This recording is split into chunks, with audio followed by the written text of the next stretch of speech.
Selamat sore bagi kita semua. Perkenalkan, nama saya Ripka Angelina Ginting dengan NIM 1905111388. Baiklah, di sini saya akan menjelaskan materi ujian akhir sekolah saya dengan judul Terbentuknya Negara Bangladesh dengan mata kuliah Sejarah Asia Selatan dengan dosen pengampunya Bapak Nurdiansyah MPD. Baiklah, di sini saya akan menjelaskan terbentuknya negara Bangladesh, di mana Republik Rakyat Bangladesh adalah sebuah negara yang berada di Asia Selatan yang memiliki perbatasan dengan India di bagian barat, utara, dan juga timur, Manyar di tenggara, serta juga merupakan Teluk Benggala di bagian selatan, di mana Bangladesh kini bersamaan dengan Benggala yang berada di barat di India, di mana Bangladesh ini pun telah membentuk suatu kawasan etno-linguistik Benggala yang secara harfiah yang memiliki makna negara Bangla, ataupun juga ibu kota dan juga kota terbesar Bangladesh, yaitu Dhaka, di mana perbatasan Bangladesh kini ditetapkan melalui suatu pemisahan India pada tahun 1947, sehingga negara ini juga merupakan suatu sayap timur Pakistan ataupun juga Pakistan Timur yang telah terpisah dari sayap barat sejauh 1.600 km, sehingga memiliki perbedaan politik, bahasa, dan ekonomi yang akhirnya menimbulkan suatu perpecahan antara kedua sayap, yang kini berujung pada meletusnya Perang Kemerdekaan pada tahun 1971 dan akhirnya berdirinya negara Bangladesh. Secara geografis, di mana negara ini pun akhirnya berada di delta Gangga Brahmaputra yang subur, sehingga di mana Bangladesh ini juga mengalami suatu banjir, muson, dan juga siklon pada setiap tahunnya, sehingga Bangladesh juga merupakan suatu negara yang memiliki sejarah yang sangat panjang, bahkan di mana ia juga pernah menjadi bagian dari India, sehingga negara Pakistan dan akhirnya berdiri sendiri dengan nama negara Bangladesh, di mana negara Bangladesh ini pun akhirnya diduduki oleh hampir 90% rakyat yang beragama Islam dan kini menjadi negara kedua penganut agama Islam yang sangat ramai. Tapi sayangnya, di mana Bangladesh ini juga termasuk golongan dalam antara negara termiskin di dunia.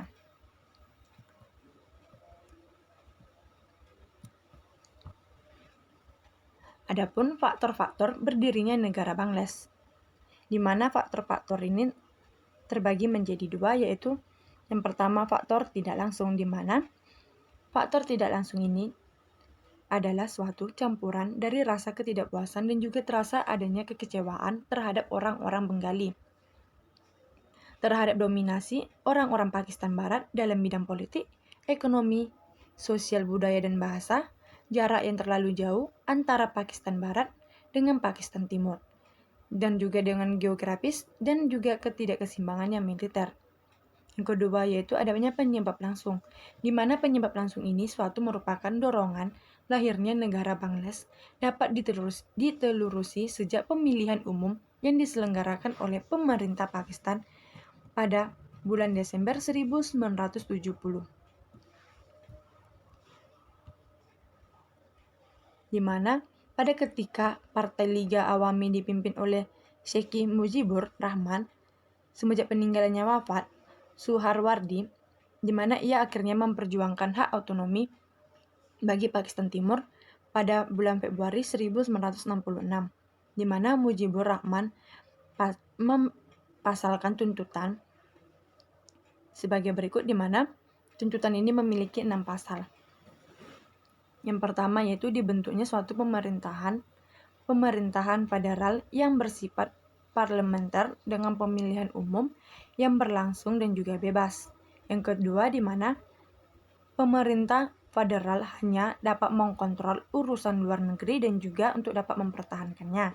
Yang ketiga yaitu diberlakukannya sistem mata uang ataupun kebijakan fiskal secara terpisah yang akan dapat mendorong suatu pertukaran modal dari timur ke barat ataupun juga begitu sebaliknya.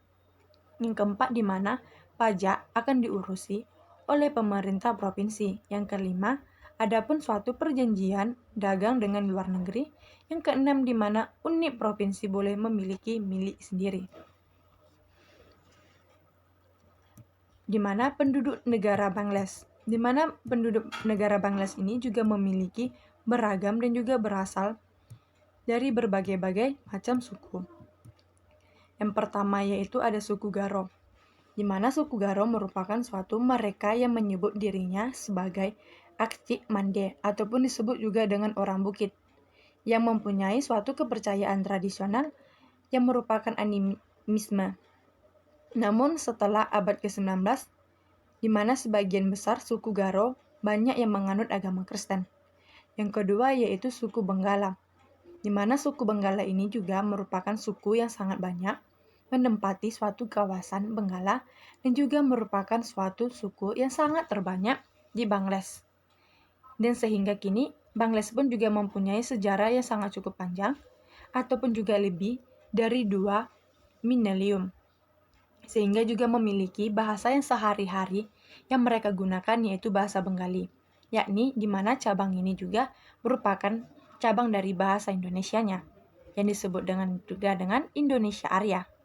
Yang ketiga yaitu ada suku Zo ataupun suku Jomi, di mana suku ini juga merupakan kelompok yang juga bisa ditemukan di Asia Selatan dan juga di Asia Tenggara, terutamanya juga terdapat di negara Manyar di bagian barat, India Timur dan juga Bangladesh. Yang keempat yaitu suku Oraon ataupun juga disebut dengan suku Kuro, di mana suku ini juga bisa ditemukan di India. Sebagian besar juga penduduknya juga bermata pencarian sebagai petani. Di mana kepercayaan suku ini yakni sama yang telah dipengaruhi oleh Hindu, yang sebagiannya juga telah menganut agama Kristen. Yaitu yang selanjutnya, yang terakhir yaitu suku Chahma, di mana suku Chahma ini juga banyak ditemukan di Bukit Cintanggo. Sebagian besar berada di Arunachal, Mizoram, Prasde dan juga Tripura. Di mana suku ini juga cukup unik sekali karena mereka juga menggunakan bahasa tersendiri untuk dapat berkomunikasi sehari-hari yaitu dengan menggunakan bahasa Chahgama ataupun juga Chahma, dengan memiliki kepercayaan yang dianut oleh Buddhisme Theravada. Adapun sistem pemerintahan negara Bangladesh, di mana Bangladesh ini juga merupakan suatu negara kesatuan yang telah memiliki sistem pemerintahan secara demokrasi parlementer, di mana presiden ialah kepala suatu negara yang berdudukannya banyak diisi dengan dapat menghadiri suatu upacara-upacara kenegaraan. Sehingga di mana kendali pemerintahan sesungguhnya kini telah dipegang oleh Perdana Menteri, yang merupakan suatu kepala pemerintahan, di mana proses pemilihan presiden yang dipimpin oleh badan legislatif setiap 5 tahun dan juga memiliki kekuasaan yang normalnya, yang sangat terbatas. Sehingga di mana kekuasaan presiden ini pun akhirnya bertambah selama masa jabatan pemerintah mereka sangat terpelihara.